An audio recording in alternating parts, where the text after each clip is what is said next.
Hello, and welcome back to the Entrefluential Life Podcast, where we blend business savvy with personal transformation.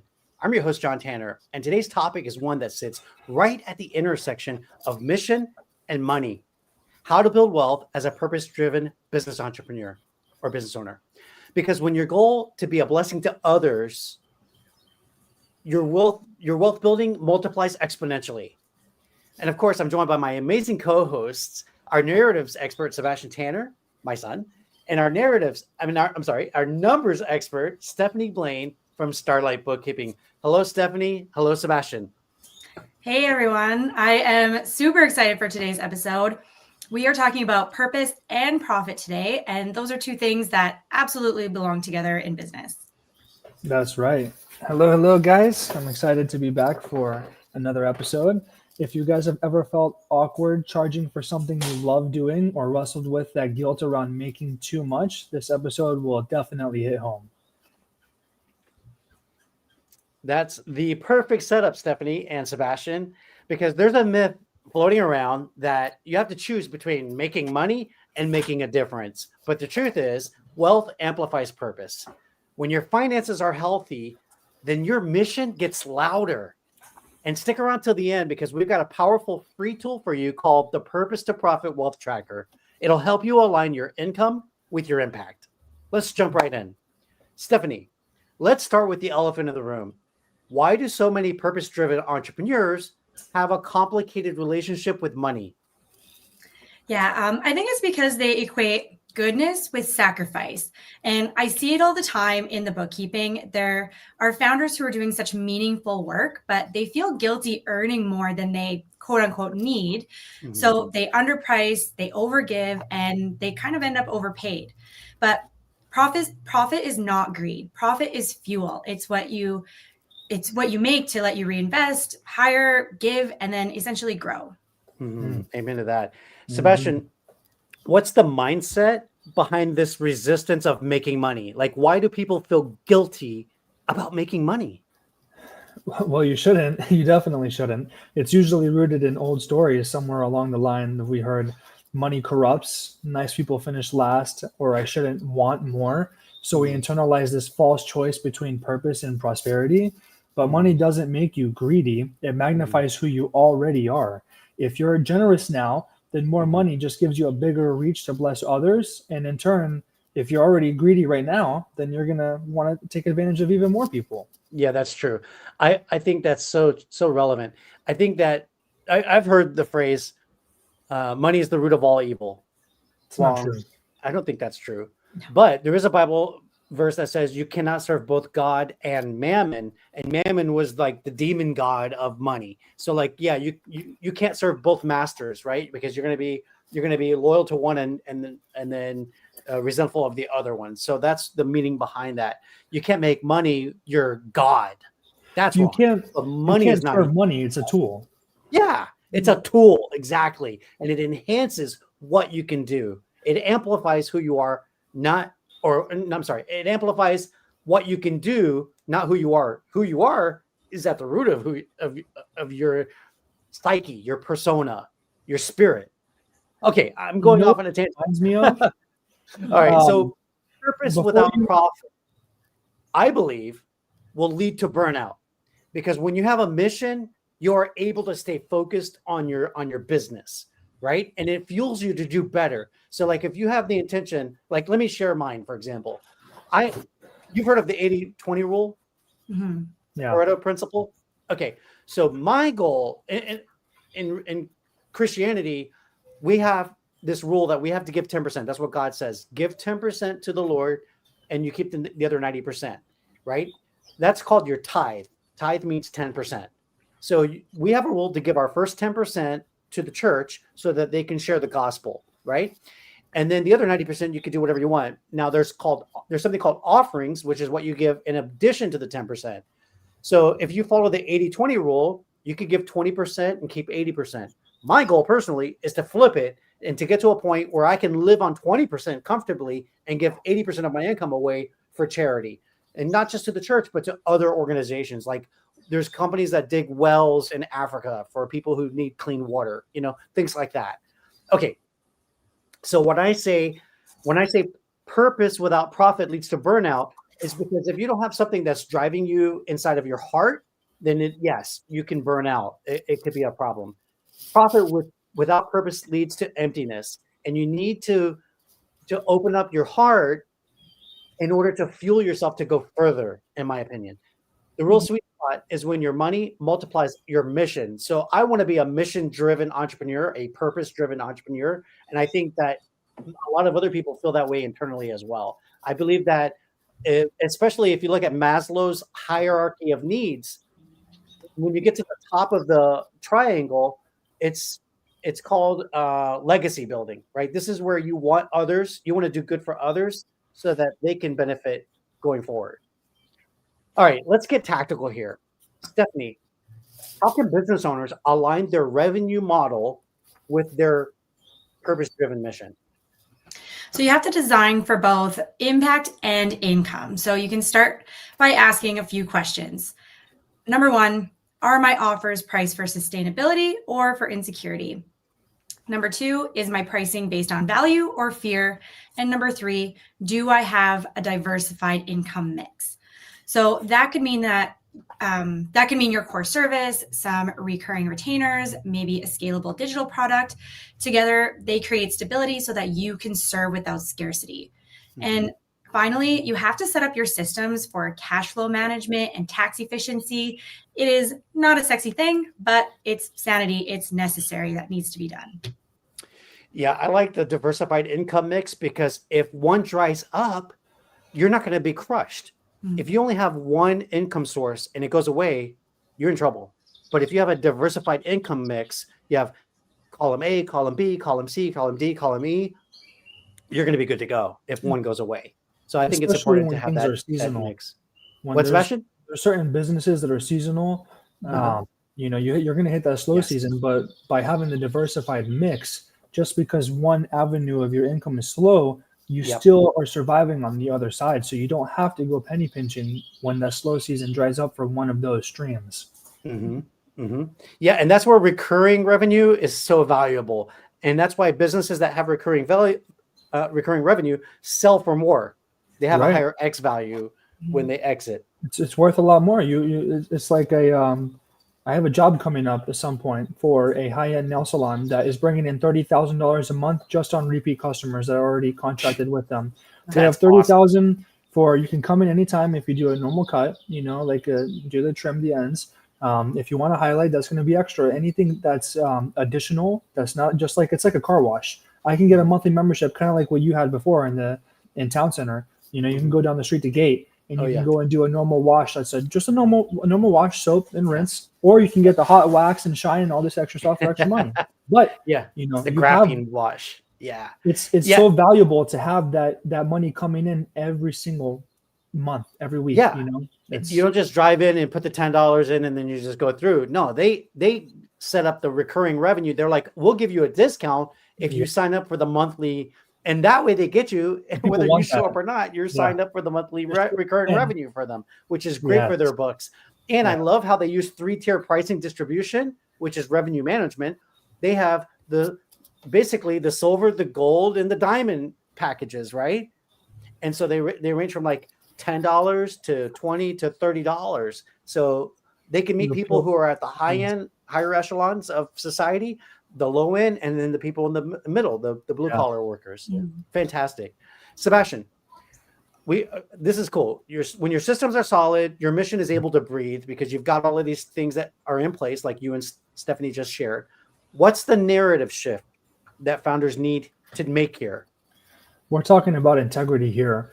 A wealth-driven business doesn't mean you're chasing money. It means building structure around your values. Too many entrepreneurs think that pricing high makes them greedy, but boundaries are part of abundance. If you overgive and undercharge, you're actually blocking your ability to serve others well. The mindset shift should be, I charge what my transformation is worth, not what my fear can handle. That's gold. Okay, so wealth is not the enemy. We've clearly, I think, distinguished that. I think we've established that wealth is not the enemy. It's the engine that drives your purpose. Let's talk about habits. Stephanie, what are the key financial disciplines of entrepreneurs who want to build wealth intentionally?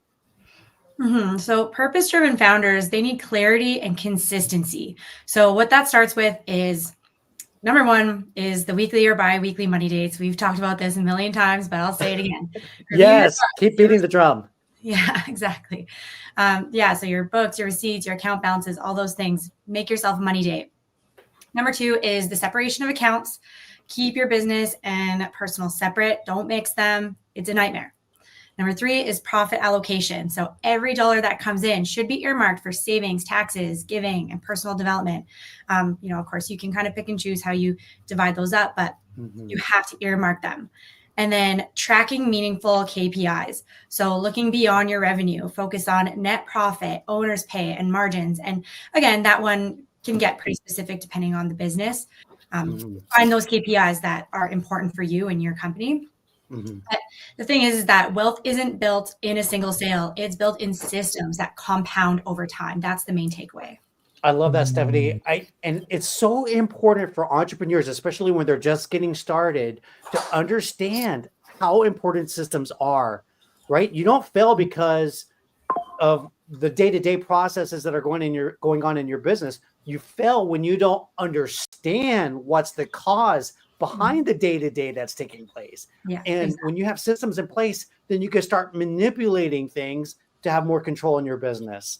And I just frankly can't understand how people don't look at their financials on a monthly basis to understand where their profits are, where's the income, where's the expenses going, and look at those KPIs and determine what's my cash flow forecast for the next 6 months or a year. Especially for companies that have such a solid base and they have the potential to do so well, and they just choose to neglect the numbers is the only reason they end up failing. It makes my heart sad. Yeah, you're right. And the other thing is, like, if you want to grow, you need to know what your numbers are doing. And so we look backwards in time to have a really good rearview mirror, right? Look back and see what's happening. Then we can project forward, because if you don't look backwards, you can't forecast what's going to happen in the future. And then you got to look at the big picture, right? Scan the remote environment and see what's the market doing, because are we heading towards another recession? Is there contraction going on in the marketplace? Are people starting to hold on to their money and not spend it on discretionary things that they've been spending? Will that impact your business? What's your strategy if that happens? What are you going to do to hedge against inflation? What are you going to do if there's a crisis like a pandemic again? And so having like some, what do you call them? The tests, stress tests. You can't do the stress test properly unless you've looked backwards and you've got those P&L statements, your cash flows to look at, so that you can forecast going forward and do the stress test for, if a pandemic happens, how will this impact my business, right? If there's a market contraction because of inflation, overinflation, how does that impact my business, right? All of these optics are critical, and it's based on what you're saying here, systems. Yeah, exactly. I couldn't agree more. Sebastian, what's the mindset that keeps entrepreneurs consistent with these habits? Stewardship over stress. A lot of founders are saying that I don't like numbers because they associate them with pressure. But managing money is an act of responsibility and respect for the vision that you were given, that God gave you. When you measure, you manage. When you manage, you then multiply. Awesome. And if somebody doesn't feel good about looking at their numbers because they just don't understand it and they need somebody to explain it to them, then you can call people like Stephanie here, who is happy, ready, willing, and able to do your numbers for you. She'll input all the expenses, all of the income. Listen, when you're able to pick up a report on a monthly basis and take a look and see what's going on in your business, and she can help you with your chart of accounts so that you know exactly what to put on your tax report when you're filing your taxes in March, if you wait until March. Some people might do it in January or February, right? Or you might be in such a mess that you need to do some cleanup because you haven't looked at your numbers. You haven't done your, what is it called, reconciliations on a monthly basis for the past 12 months. And now guess what? You've got to clean all that up before you go see your CPA to do your taxes. So yeah, if you're afraid of this, if this makes you feel bad, then get a bookkeeper and get your all your documents lined up. Get all your ducks in a row. That's the thing. I never expect anyone to start loving the numbers part of their business. That is not at all what I'm striving to do, is to be like, you need to learn to love this. That is exactly what people like me are here for, is, if you don't love it and you don't want to learn to love it, then just delegate it, right? Delegate it out. But if you do want to learn it, you can take classes like the DIY book club, right? Right. Yeah, exactly. If you want to learn to love it, sure. Yes. Because there's power in knowledge, right? We need to understand math. Okay, finance is the language of business. Math is the language of business, pure and simple. Right. You need to know how to read a P&L statement. Like, if you want to know how to get your EBITDA clear so that you can understand what your market value is going to be when you exit your business, and you want to understand what the market multipliers are, then you need to know math. You need to know how to read financial statements. So a class like the DIY book club will teach you how to do that. Right, Steph? Yep, 100%. Nice. Awesome. Okay. Wealth building is not being greedy. It's actually being grateful for what you have. It's honoring what you've been trusted with. Let's close with the bigger picture now. What does wealth really mean for purpose-driven entrepreneurs? Stephanie, we'll go with you. To me, wealth is much more than money. It's margin. It's margin for rest, for giving, for growth. When you define wealth as freedom instead of just in terms of finance, you're going to make smarter business decisions. Stephanie, let's pause right there for a second. You said it's margin. What is the average margin a small business owner, a small to medium-sized business? What's a good profit margin that they should be receiving? Net profit. Would you say like 20 to 30%? Yeah, like 30% is kind of that golden rule number.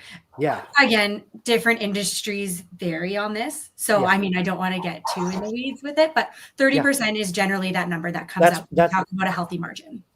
Okay, great. That's what I was looking for. And if nobody knows, like, I just want them to have a number in mind. What's the net profit margin that they should be looking at? And obviously, the higher the net profit margin, the better it is for you, because you're running your business efficiently. You're getting a whole lot more profit with less output, which means like you're buying your raw goods at the cost of goods sold, right? Your operating expenses. You always want to minimize your OPEX to improve your net profit margin. But as a general rule, 30% is the standard.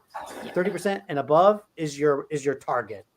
Okay. And for the people listening, it's net, not gross. There's a big difference with what people are actually like, what your business is bringing in versus what is taken home is a huge difference for people that are just getting started with that.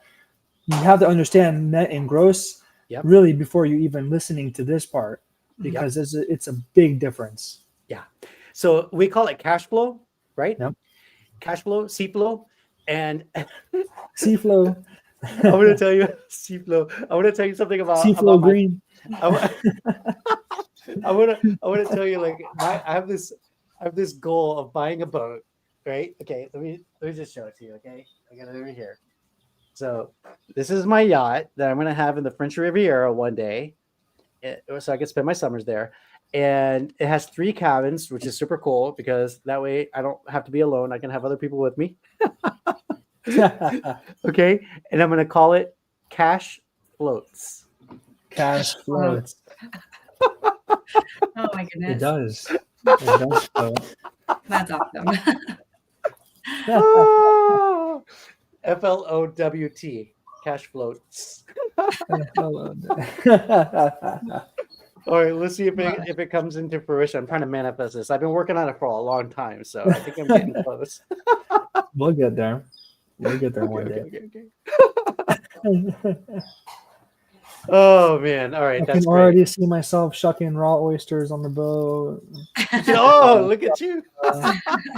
Have some lemon on the side, some mignonette, some hot sauce to top it off. Here we are talking about food again. I feel like we do this often. Oh shoot! Okay, wait. It's a recurring. Wait a minute. It's like a recurring nightmare I have every episode. I'm always hungry when I'm filming these guys. I mean, it's at the time. It's at the dinner time.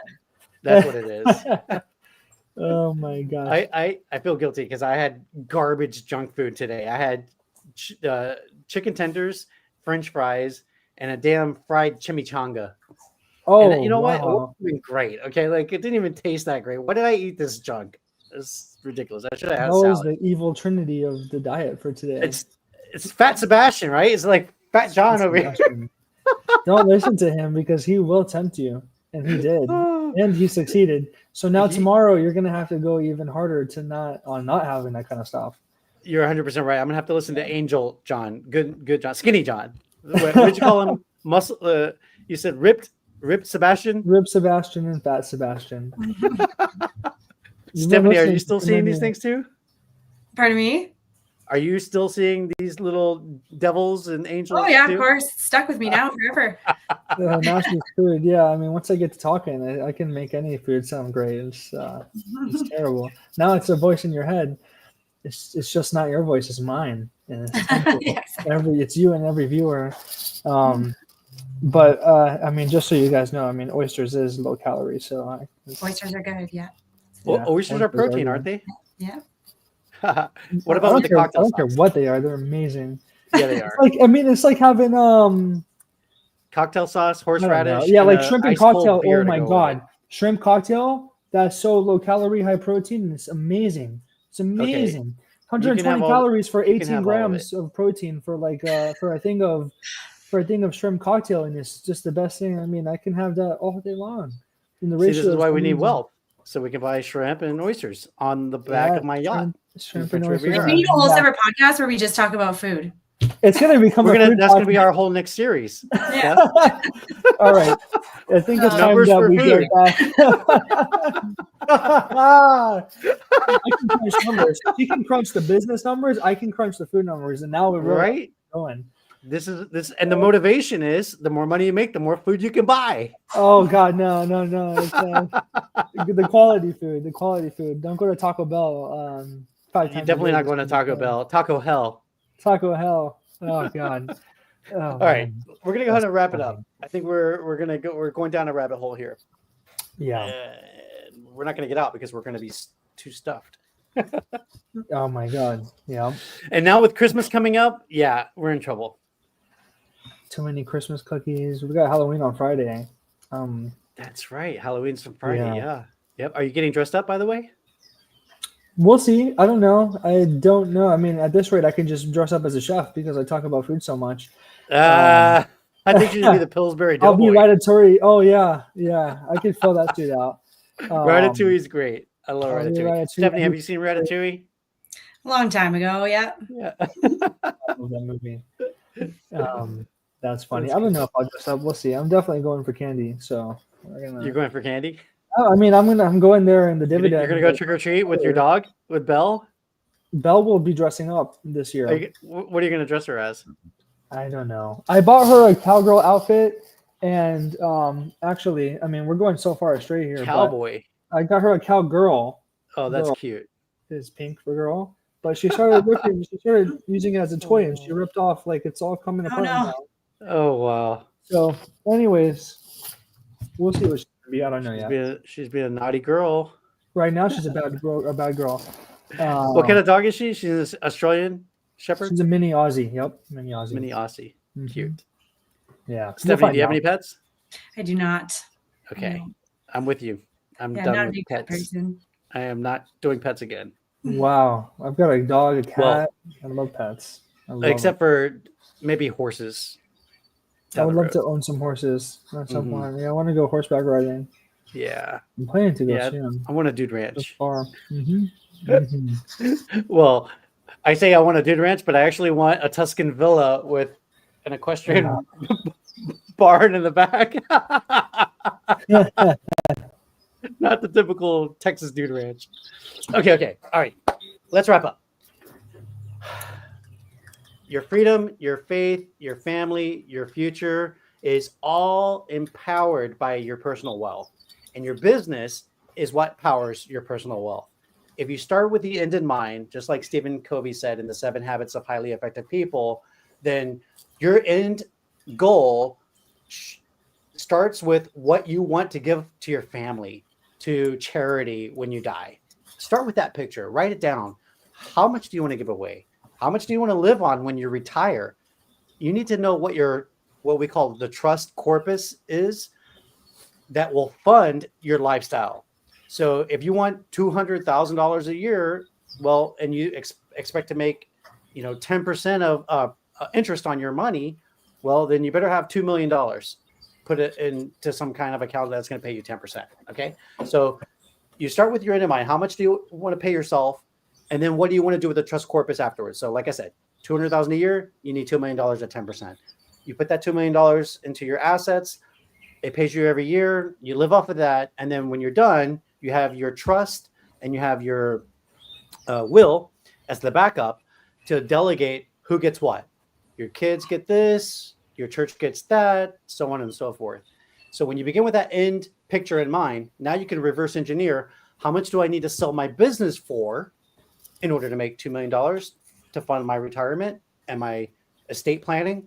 Well, I need to sell my business for $2 million. How do I sell my business for $2 million? If you're planning on Forexing your business when you sell it, well, let's say 4 times, what would be 4 times to get 2 million? If you're making $500,000 a year, you will get $2 million. That's Forex. So your business needs to be making $500,000 a year when you sell it.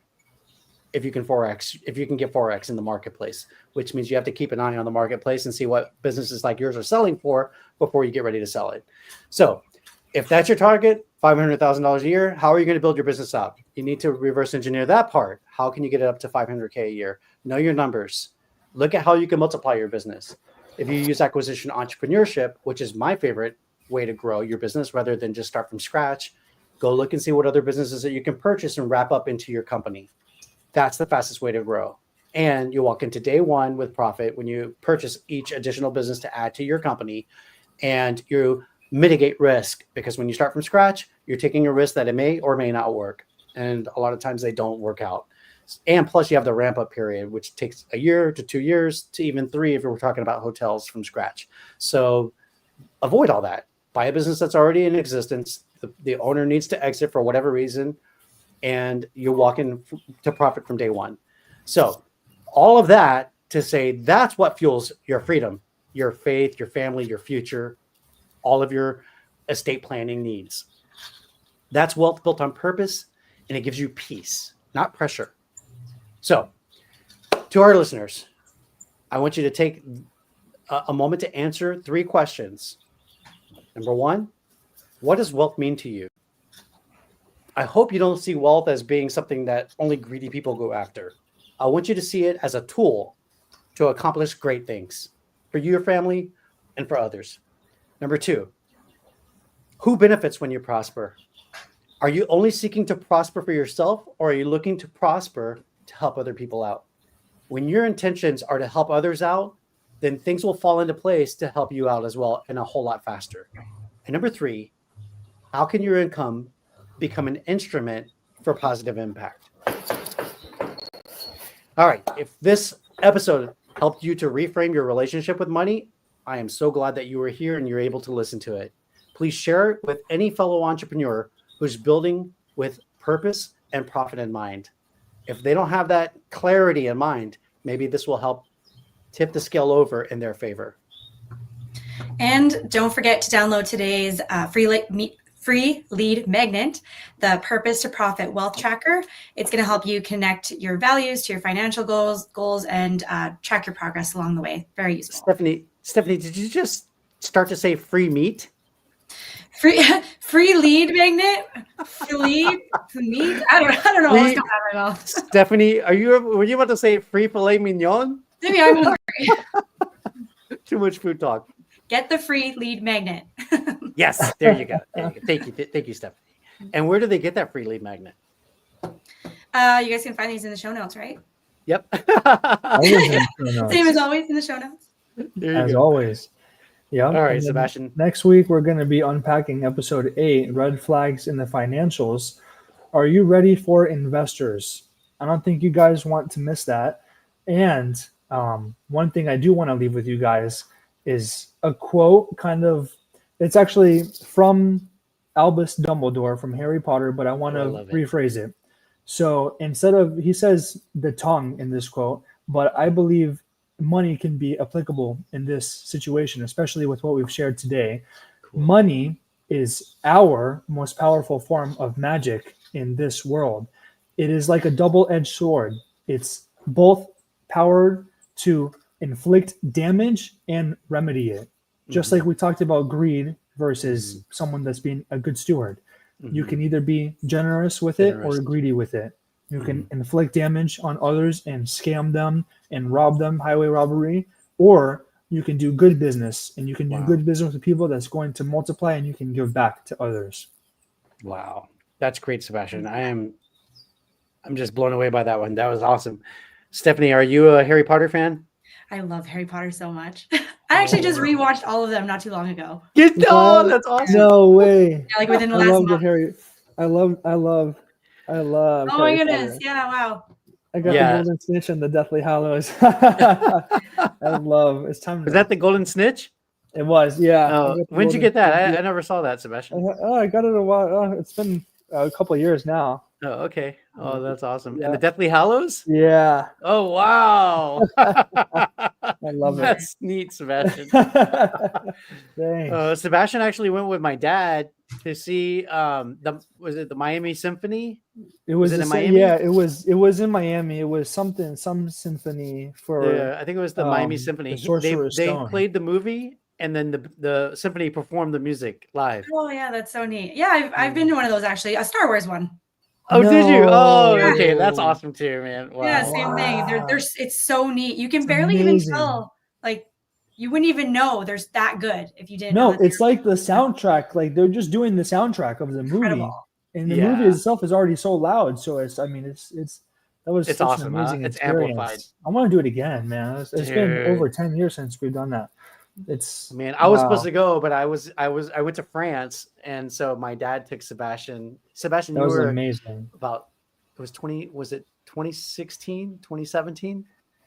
Around 2016. I mean, yeah. So you're 16 years old at the time. I think 2015. I think it was like 2015 around. No, it was 2016. Was it? In 2015, I started law school. Yeah. Oh, so it was 2016. Yeah, it was 2016. Yeah, so I was like 15, 16 at the time, depending on what month. So that's cool. That's awesome. Yeah, all right. Wow. That's cool. I am glad to hear that you are a Harry Potter fan, Stephanie. Yes. You got like 10. Otherwise, I'd be kicked off the show.